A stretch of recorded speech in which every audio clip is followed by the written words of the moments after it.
Friends, आमच्या YouTube चॅनलवर आपल्या सर्वांचं हार्दिक स्वागत। कसे आहात आपण सगळे? मजेत ना? नेहमीप्रमाणे आज आम्ही विहानच्या फोटोशूटची तयारी करत होतो। घरासमोरच असलेल्या शेतामध्ये आमची तयारी चालू होती आणि एवढ्यात आला भला मोठा मेंढ्यांचा कळप। आपल्याला दिसत असेल की आम्ही फोटोशूट करण्यासाठी आम्ही बसलो होतो शेतामध्ये आणि बाजूने भरपूर असा मोठा मेंढ्यांचा कळप आलेला दिसतोय। त्याच्यामध्ये गिरगाय पण आहे, शेजारी त्यांचा एक डॉगी बसलेला आहे आणि विहान माझ्या मांडीवरती बसलेला आहे। छान त्याला वेगळं काहीतरी बघायला मिळतंय।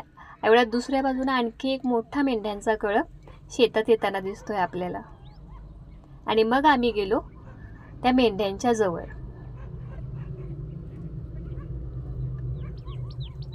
खूप साऱ्या मेंढ्या दिसत आहेत आपल्याला।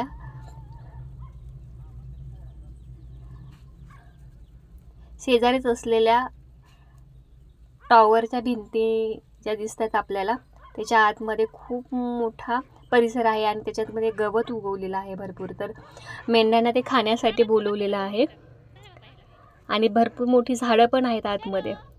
तर सोनू त्या मेंढीला पकडण्यासाठी पुढे जातोय। पप्पांनी त्याला पकडलंय, उभं राहता येत नाही अजून त्याला नीटसं। अरे वा, त्याला पक्का धनगरी बनवलाय पप्पांनी आता हातामध्ये कुऱ्हाड वगैरे देऊन। सोनूला बघून मला एक मस्त गाणं आठवलंय आता, जे खूप दिवसांपूर्वी मी ऐकलं होतं। हाती काठी पायी तोडा पाठी घोंगडी, हाती काठी पायी तोडा पाठी घोंगडी, मी धनगरी धनगरी देवाचा धनगरी, मी धनगरी धनगरी देवाचा धनगरी। असं धनगर असल्यासारखा उभा राहिलाय तो। मग आम्ही आतमध्ये गेलो टॉवरमध्ये। मोठी मोठी झाडं आहेत, तो दादा तोडतोय झाडं मोठी मेंढ्यांना गवत खायला घालण्यासाठी। त्या झाडांचे पानं आणि पाला खात आहेत। आता मग मी त्याच्या हातामध्ये काठी देते।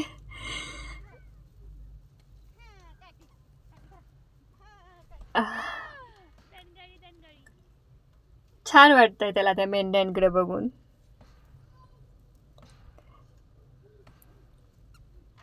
खूप साऱ्या मेंढ्या आहेत। तो पहिल्यांदाच बघतो एवढ्या सगळ्या मेंढ्या आहेत। त्याला असं वाटतं की आतमध्ये जावं आणि त्या मेंढ्यांमध्ये हाताने धरून त्यांना पकडावं, असं त्याची इच्छा होते।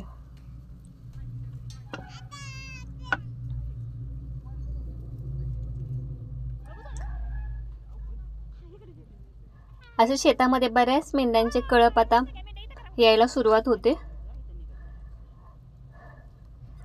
पप्पांनी आता त्याला पुढे येऊन उभा केलाय, तो पकडतोय, हात लावलाय त्याने मेंढीला एका। छान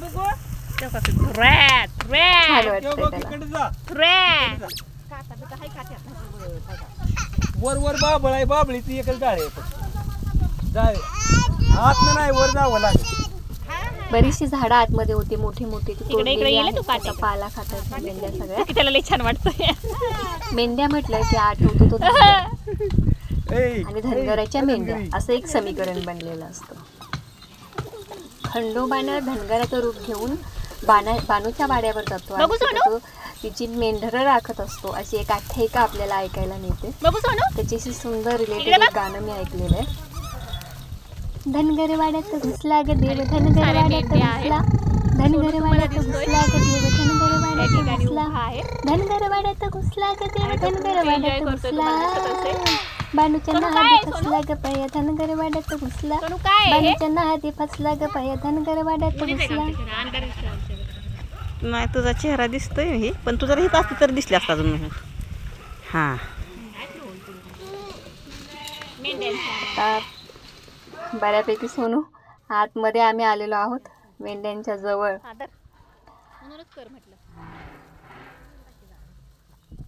झालेत बघा झाडं तोडून सगळी। या मेंढ्यांच्या निमित्तानं आम्हाला व्हिडिओही शूट करता आला या ठिकाणी। ॲक्च्युली आम्हाला वेगळाच व्हिडिओ शूट करायचा होता, जो आम्ही नेहमी करतो। परत हा योगायोगानं भरपूर साऱ्या मेंढ्या आलेत आणि मग आजचा एक छान ब्लॉग या मेंढ्यांशी रिलेटेड बनला. कोणाला म्हणतोय तू?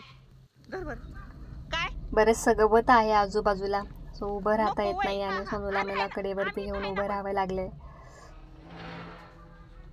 होय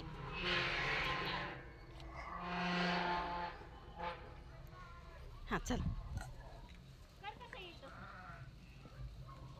आता मोठी गाय दिसते, गिर गाय लाल रंगाची आहे. असं म्हणतात की गिर गाईचं दूध हे खूप औषधी असतं आणि ते मिळायला ही दुर्मिळ आहे. आणि मेंढ्यांचं दूध देखील खूप औषधी असतं असं म्हणतात. विविध रोगांवरती त्या दुधाचा औषध म्हणून वापर केला जातो. सोनू हात लावतोय मेंढीला, त्याला पकडायची आहे तिला.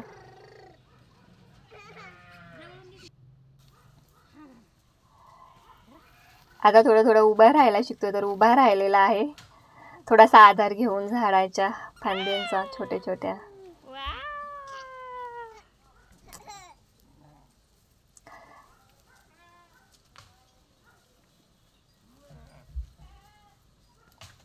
खंडोबाचं आणखी एक गाणं मला आठवतं. मेंढ्या बानूच्या धरिल्या धरिल्या, त्या खडकावर मारिल्या मारिल्या, केला चमत्कार देवान देवान, दिल मेंढ्याला जीवदान वरदान. तर अशा या सगळ्या मेंढ्या आपल्याला बघायला मिळाल्या शेतात चरण्यासाठी आलेल्या.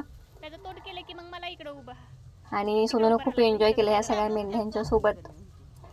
तर आजचा हा व्हिडिओ तुम्हाला कसा वाटला नक्की कळवायला विसरू नका. आणि आमचे व्हिडिओ असेच लाईक करा, शेअर करा आणि आमच्या यूट्यूब चॅनलला सबस्क्राईब करा. तुमचा सपोर्ट असाच मिळत राहू द्या. धन्यवाद.